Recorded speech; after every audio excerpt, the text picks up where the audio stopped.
Hi, and welcome to this exciting live edition of Marketplace Masters, brought to you by Merchant Spring, the leading platform for agency reporting and vendor analytics. This episode is also brought to you by myagencysearch.com, the ultimate free portal to find your ideal Amazon agency. Elevate your Amazon game with ease by connecting with seasoned professionals who are the best fit for your business needs. Simply head over to myagencysearch.com and mention Marketplace Masters for priority treatment. And for agencies out there, don't miss the chance to be listed in their directory and reach businesses keen on your expertise. Act now to secure your complimentary listing. Hi, and welcome. I'm Paul Sonneveld, and I'm the guide through today's exploration on hybrid selling strategies. Last year, around October time, we covered the fundamentals of hybrid selling, and today we are back to really build on that conversation from last time and go much deeper into strategies and tactics, especially how they relate to 2024 and what we're seeing here. Now, to help me do this, I have re-invited Chris Turton from Ecommerce Intelligence back on the show to really share his expertise, perspectives, specifically around what's changed in the Amazon ecosystem in the last 12 months as well. Now, let me briefly introduce him before we get into it. Chris, as many of you know, is the Managing Director of Ecommerce Intelligence, an e-commerce consultancy that currently handles millions of pounds in sales on the Amazon platform every month with a team of incredible account managers, sponsored product experts, and analysts solving the most complex catalog problems on Amazon. He is an Amazon seller and vendor consultant with 11 years of experience across both 1P and 3P platforms, ranging from working with startups to corporates and brands that are known worldwide. Now, of course, it goes without saying that he's going to bring a lot of experience and expertise to the conversation today. And it's an absolute pleasure to welcome back on the show today. Thank you, Chris. Let me unmute you there. Sorry, go ahead. I muted you there. Morning, how you doing? Or evening, wherever you are. I think it's evening here. I think it's evening, but it's all good. So great to have you back on the show, Chris. Absolutely delightful. Thank you for having me. I love this idea of hybrid selling because it goes beyond the simple debate, should we do 1P or 3P? And certainly the answers I was getting back many years ago was like, well, just get Amazon 1P is bad. Let's just transition everything to 3P. Well, actually, since we spoke last time, I've learned that actually there's a lot more nuance to that question. And actually, if you're throwing out one or the other, you're going to throw out the baby with the bathwater. So that's not great. But let's dive into it. And let me pause and remind our audience that this is a live episode. So we are looking for your questions. The more questions, the merrier. That's why Chris is here. That's why I'm here. We're going to talk about some case studies. We're going to talk about some specific tactics and practices, but we also want to answer your questions. So if you have questions, don't be shy. Throw them in there, and I will do my best to get to them. All right. Let's start off, Chris. It's been almost a year since we last covered this topic, and a lot has changed. Let's start off there. I mean, what have you seen in the last couple of months, last 12 months, and especially in 2024? Yeah, so the biggest change that seems to be occurring is the mass of clients, vendors that are going into the hybrid model. So as you rightfully said, Paul, years ago, you were kind of filtered into one or the other. You were either a vendor and you were dedicated to that platform, or you were on seller. And what is now happening is, as we've found that this hierarchical hybrid model is now working for vendors and sellers, what we've seen from prospective customers that we get is a lot of them are vendors, and they're saying, we've got X, Y, and Z issues. We now want to transition into seller, or they don't realize they can do both and they want to move. And there is this rather large mass migration that appears to be happening. And I've also had that curated by a Amazon partner of ours, Amazon agency partner of ours, who said the same thing. He said that the volume of vendors moving to the seller model and going into the kind of the new seller program is become just larger and larger. And I suppose it's kind of exploring the reasons why that's going on. Yeah, I was going to say, I'd love to. What's behind that? Yeah, absolutely. And we've always said that a lot of the issues from a vendor side, and it's fair to say at this point, the grass isn't always green on either one. This is why we're saying try and balance both models. Don't try and just do one or the other. One of the key things is obviously down to pricing formats, and that gets quite deep. So there could be issues with cost pricing where businesses are not able to fulfill that. They want to negotiate terms on their pricing, and they're unable to do so because there is there appears to be an exodus of Amazon vendor managers in the platform. So that is one of the key things that has started to get that to kind of trickle through and get people to move on to the seller platform. So do you mean it's sort of getting a bit harder to do business with Amazon in terms of engagement and negotiations? That's what a lot of it boils down to, yeah. But then there is a deeper, and this is something we didn't touch on last time, there is a deeper reasoning behind this. And I think this is something that all vendors need to be aware of. And it's not just a case of Amazon just going, we want to pay you less for that. A lot of this all boils down to Amazon's margins and their net PPM targets, their profitability targets for selling products. And Amazon is a price follower traditionally. And what's happening now, the e-commerce landscape is getting wider and wider and wider. We have people going into Walmart. The retail landscape is getting much wider and wider, wider than multiple marketplaces. Amazon doing a lot more pricing checks. And what they're then finding is if the vendors aren't controlling their retail network, their distribution, their wholesale, then the pricing becomes a lot harder to manage and control. And then, of course, without vendor managers in place, that negotiation falls through. And then people suddenly go, this isn't effective for us anymore. We need to jump onto seller. So effectively, pricing, I believe, is still kind of a really key area of why vendors are wanting to jump. But I think a lot of the time they need to look at that retail network that they're selling to first before making that jump. And I think the real synopsis of whether or not, and we touched on this in the podcast last time, between vendor and seller, is it's all a case by case, ASIN by ASIN basis. There is not going to be an outcome for any of our listeners today is not going to be someone who's going to listen to this podcast and go, I need to jump onto moving half my inventory and catalog onto seller, or 40% or 20%. The process has to be line by line, looking deeper at the entire retail landscape. And that's a really, really critical factor for it. But what's happening is a lot of people are just getting really sick of the whole vendor pricing model and just go, we want to move, because if we move to seller, we have control over the pricing, we have better control over our inventory, we have other different factors. So that's one of the key reasons why that shift has really changed. The exodus of vendor managers and pricing, and maybe in some ways a lack of understanding from certain brands about how that retail model works. That's the first point. Another one is that the distribution model is changing for anyone that's a wholesaler. So typically distributors, wholesalers could get Amazon vendor accounts, and officially since January this year, that has now stopped, but we are really seeing that's kind of progressed, and we're still seeing some wholesalers, distributors, retailers that have still vendor accounts, and that is now swinging to brands only. So that is also where a lot of the migration is coming towards as well. And then ultimately, I think a lot of the issues fall down to that grass being greener. People will have an issue with the support that is offered through vendor. They have issues with the terms that are in place that may not be negotiated, a misunderstanding of how a lot of the charges work and the costs, and then the complexities of the model in general. And I think that's where the movement is really going. And that's where the biggest change that's happened in 12 months is, I think, the entire progression of how many vendors are moving onto a seller platform.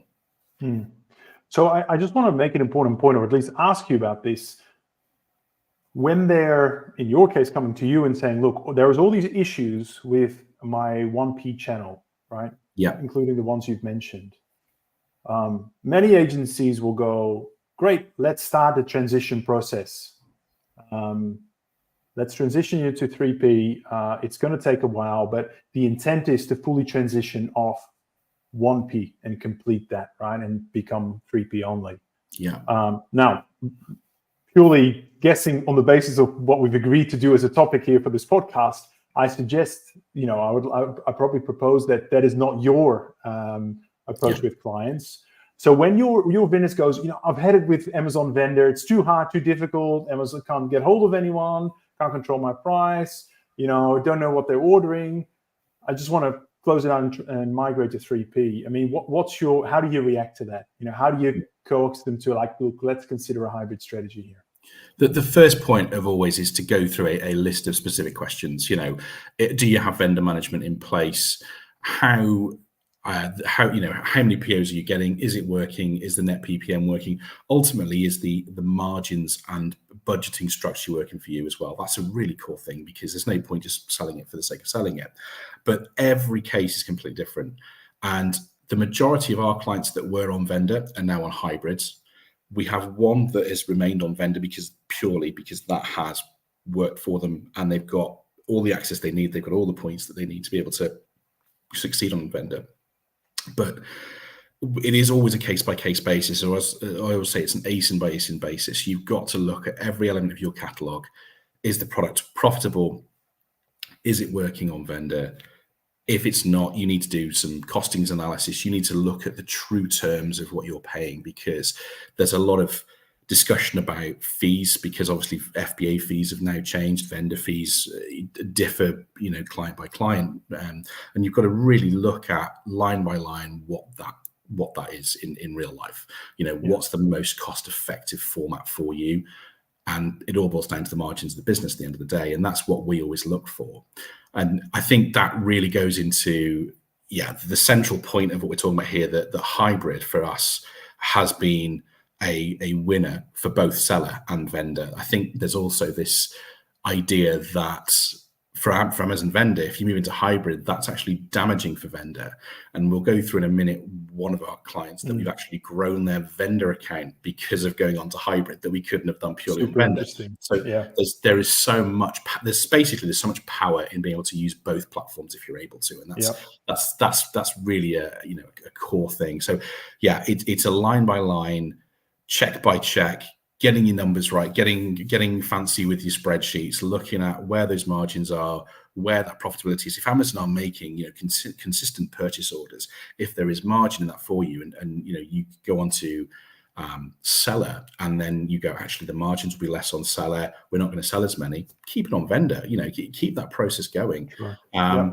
And that's the discussion there as well. And the bigger retail platform as well is a real big one. Like I said to you before about looking at retail at large.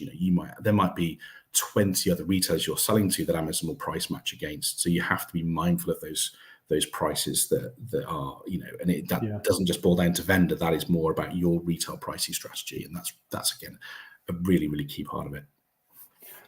Now, I'm really keen to get into this case study because I think that's where it goes really real. Before we do, just a contextual question here from Thomas. This is a live show, so keep your questions coming. Thank you for getting us going, Thomas. Really appreciate it. Just around the context, we spoke about access to vendor managers. I think we don't mean access EXCESS, but ACCESS, access to manager. And I guess he's asking, why has it become so hard to get access to a vendor manager, particularly in Europe? I think it all boils down to the issue that we've seen with cost and Amazon cutting those costs. There was a statistic that came out with, and it could have been Marketplace Pulse a few years ago, where they defined that it was costing, and again, please don't quote me on this statistic, but it's something like this, where it was actually costing nine persons to operate a vendor category over one person that was operating a seller-led category. So I think a lot of that just boils down to cost and the implications of KPIs and all that side of things. That I just think that's where they're going into, and that cost issue is also transparent in the tools that have been available to vendor recently as well. So it looks like the costings of a vendor and seller don't translate, and there doesn't seem to be as much investment in vendor. Yep. No, we've certainly seen that. Although at least the Amazon vendor console looks like it's brought into this century now. It looks like part of the 21st century, right? It does.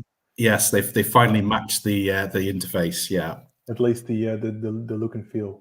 Yeah. Great. Thank you so much, Thomas, for the question. So let's talk about this case study. You know, I'm sure we'll get into it, but you had me hooked when you said we adopted a hybrid model and our vendor sales went up 40%. I mean, that's amazing. But let's unpack that. I'd love to take us through the you know, one of the journeys you've gone through recently with one of your vendor clients. So this client had, I mean, to give you background into what they did, they had a vendor account. About 20% of their catalog was selling and not selling very well. It was bundles and kind of odd bundled products that were not available elsewhere. They had a dormant seller account that just wasn't doing anything hardly at all either. So they just didn't have a very good business model on Amazon. And these guys are a big brand. They're in some, you know, big UK retailers. They were having issues with POs down to just lack of net PPM and lack of, you know, profit in it for Amazon. There was no retail control. They didn't have a vendor manager, and then pricing became an issue. And that's the kind of thing that we said at the beginning. So we kind of looked at this. They wanted better tabs being kept as well as a brand as well, because they were finding that there were, you know, old catalog barcodes from third-party sellers that were making their own bundles up in their own products, you know, before brand registry really got tight on the whole GS1 barcode scenario. And what was happening was their catalog was a bit of a mess. They couldn't really control it through vendors. So we went through their entire global catalog, you know, everything they were selling in retail entirely, and worked out line by line what was working on Amazon and what wasn't, where the margins were, where they weren't, you know. And we basically built a kind of a golden list of all items that were working through vendor. And then we built some through FBA, where we could really get into some of the data points that I'll mention a bit later on about what we could define would work better on FBA and what worked better on vendor. And of course, so you were going, can I just pause you there, Chris? So you were going ASIN by ASIN, and you actually built up a profitability model, like in terms of what does it look like on the seller side versus what does it look like on the vendor side? Have I got that correct? Exactly. I don't want to misspeak. Exactly. Yeah. So products that were not able to make a profit on vendor, or had any kind of chance effectively, or there was issues with their retail pricing or anything like that, and we were able to move those into the seller market. So that, you know, we built that plan. Any products that were not going to make a profit didn't work, we just discarded them. You know, we knew that there was no viability in them either through vendor or seller, or they had better options with some of the retailers. And we just made this big sort of structure. And it's a key thing at this point as well to always mention about never crossing the stream. So one of the things that's really important with the vendor and seller model is there should be no circumstance where you have the same product, the same ASIN on both vendor and seller at the same time, because you'll either upset Amazon with your purchase orders, or you'll upset your FBA scores and your costs and everything. So only one of them can get the buy box, right? So yeah, you went into, for those people who sort of, what is Chris talking about? Like, there's a whole episode almost on this topic. Like, we went into a lot of depth here in terms of, you know, don't do vendor and FBA together. Yeah, no vendor and seller conflicts for your ASINs. I mean, some people might think it's a good idea, and we see it now. We still see it with major brands, and we say don't do it because you're going to upset one or the other. You know, if you come to us and say, "Hang on, Amazon aren't buying anything," you go, "Well, hang on, you've put all your catalog into FBA here. You've got to work." It's not a win-win. It's a win-lose by definition. Absolutely, and that's a really key thing as well. And based on what we said last time, you know, it's all about this line by line analysis. Is it in one or the other, not both? Yeah. Another issue. Can I pause you there, Chris? Sure, sorry, because we've got a question that goes directly to the point you just made now from Shiraj about this sort of line by line analysis, and so he's just asking for a little bit of clarification. So I'll throw that in before we sort of go too far down into the case study. Of course. So when you say the cost is to be checked kind of by ASIN, as per the vendor measurement model, they calculate based on COGS. You know, how do you do that? What do you mean by that? Can you elaborate a little bit? Completely the same. We will work from a core warehouse COG basis, and then we will factor in a 2-point pricing model within our spreadsheet, and we'll look at what are the client's terms, what are the real terms of things, and we'll focus into things like AVS or marketing or operational costs and all those kind of things versus what are the seller costs. And we'll basically say how much is it from a COGS perspective to get it from here into vendor, or how much into seller. And that's kind of how we do our analysis, and that's the basis to it. Sometimes there's very little in it, but occasionally there are more reasons to keep it with it. So say if you have, you've got your product line by line, your end kind of gross margin is that you've got 15% FBA and it's 20% on vendor, you're going to keep it on vendor. But then if the roles are reversed and you're saying, well, actually we make a little bit more on seller than on vendor, but hey, vendor are making purchase orders of 300 a week. If we make that model change and we've got to do operationally that kind of movement in terms of orders, we can get quite deep into this, probably a whole subject itself. We've then got to also be mindful of saying, well, actually the PO model works better. There's less operational cost there. So again, it is really deep in terms of the analysis you need to do, but you've got to do it line by line just to make sure that you can compare costs. Absolutely. All right, back to the case study. Yeah, so we had a few other issues as well. We had certain international licensing issues with vendor as well, because vendor would fire out a product into the EU, even though we've got restrictions now with pan-EU from the FBA side and things, but we would find that products would be shipped abroad where they shouldn't be because of licensing rules, and there was some real internal cost perspectives we had to look at because of these licensing rules that occurred and do not upset distributors. And again, this all boils down to the larger retail model, of making sure that you would do everything from this multi-channel marketplace structure rather than just saying what's going to work best from a vendor perspective. We also found that, interestingly, that there was always an argument, and we mentioned this last year, about how when you have a seller content and vendor content, retail contributions always used to trump seller. So if you had the content in ASIN and you had brand registry on vendor, and in seller the content in vendor would normally stick, right?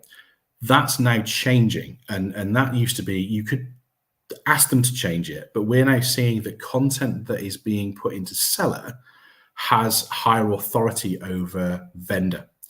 And it's an interesting concept because vendor had always had the upper hand. And again, I think they're realizing that there's a bit of a restriction because of old vendor accounts that might not have access to the catalog anymore and all that kind of stuff. So it's just worth mentioning that point as well, that don't always think that you've got to do content changes in vendor, because that is slowly changing. I'm not saying there's something for all marketplaces and everywhere yet, but we are seeing this change happen. So we did this kind of analysis and worked out the best pricing structure, the line by line, what worked well in the marketing side, all that kind of structure. And what we found is in the last 12 months, and we got this data built from Merchant Spring, by the way, so this is all relevant to what we're talking about here, is as well as growing their seller account by $500,000, we grew them from nothing to $500,000 in revenue. What happened as well is we built their vendor account by 40%. Their vendor sales had grown by 40%. Their shipped COGS had grown by 40%, and their ship units was even higher. And the reason we think that's happened is literally down to the way we've been able to develop brand growth through seller. So we've been able to build sponsored brand advertising. We've been able to build this entire model, and that has now sparked vendor to now make purchase orders. So what we're saying is, hybrid isn't a case of just moving from seller to vendor and vendor loses out. What we're saying is doing hybrid is effectively assisting both, and it's assisting Amazon with both, because you're developing the customer experience right. That's the main focus of what we're all doing here. We're here to build brands and to develop the customer experience, and that is, for me, more important than the splitting hairs of what goes best, vendor or seller. It all boils down to what's best for the business and what's best for the customer.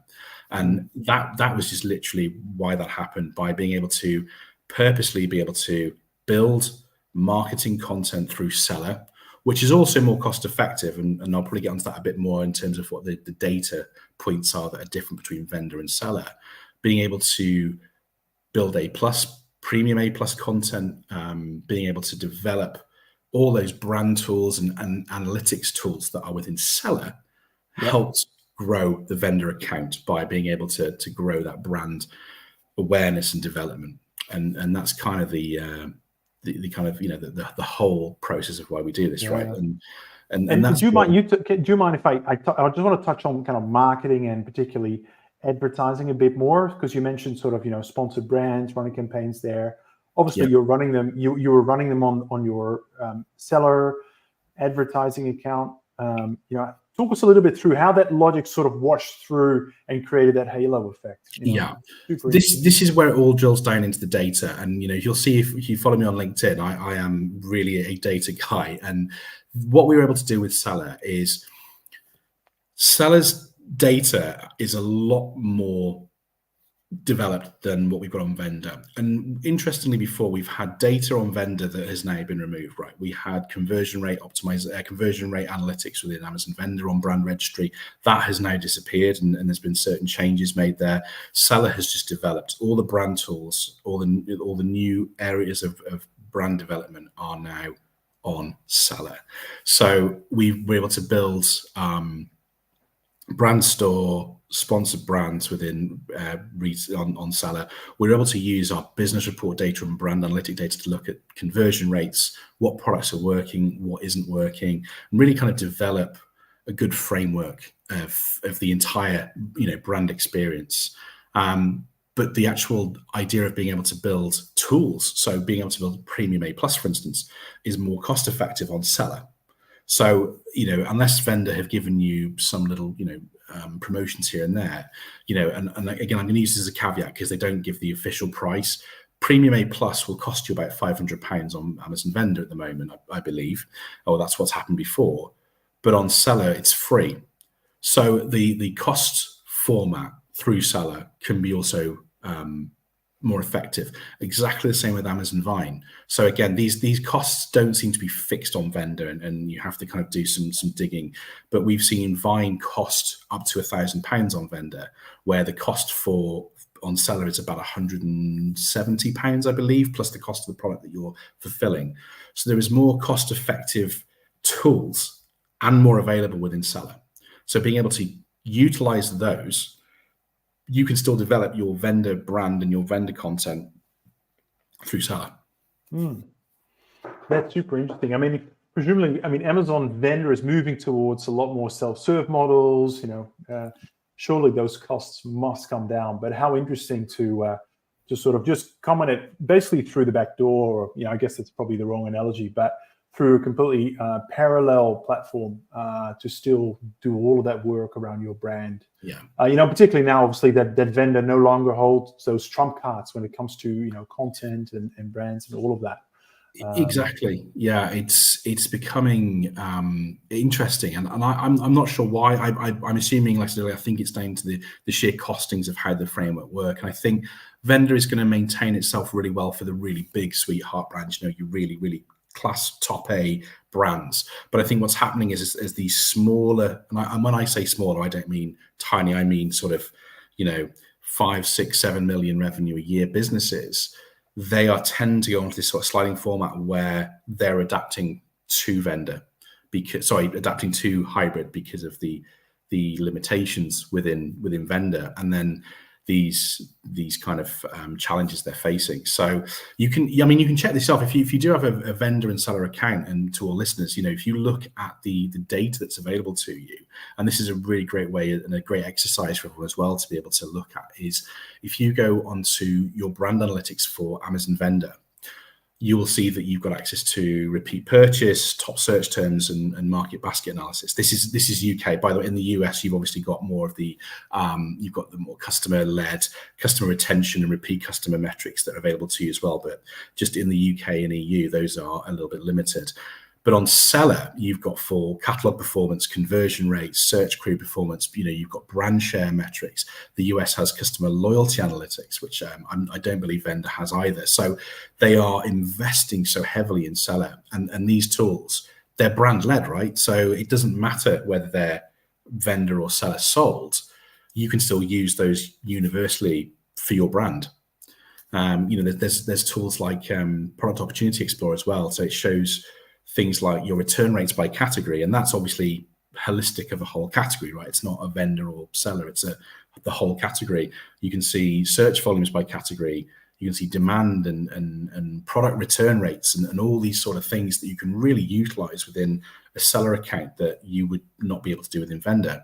So that's a really key element, and being able to utilize those reporting tools really will give you that momentum to be able to grow both.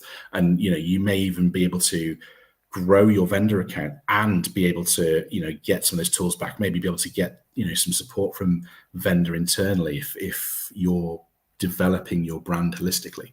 I think is the key thing. Some really great points there. 1P plus 3P can be greater than 100%. Maybe it's 140%, like in your case. It's really fantastic. Yeah. We're almost out of time, Chris. It's been fantastic, and really, I'm taking some notes and definitely learning a lot. We've got a few more questions that I just want to throw in. Some of them are a little bit long, so we may have to take 10 seconds to read them, but they're good. So a question here from Matt. Matt is asking, if you have a large 1P presence, say in the US, and you want to expand globally, particularly Europe, would you recommend starting as a 3P or really trying to expand on that 1P partnership first? So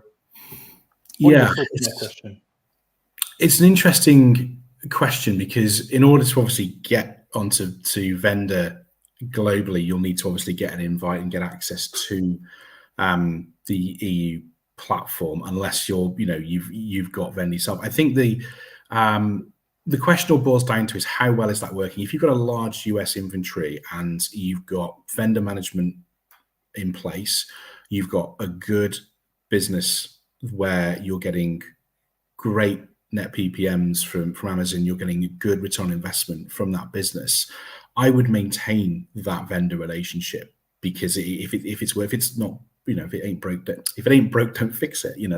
That's the way I would look at it. But it really, again, will depend and define those points. What's going on internally in the business, and if it is, if it's working really well, I would probably stay within vendor and for doing that. Again, a caveat for what Matt's asking is, with the US, there has been, I don't know if these rules change now, US vendor accounts that are led by vendor managers have put in certain restrictions in terms of people opening seller accounts.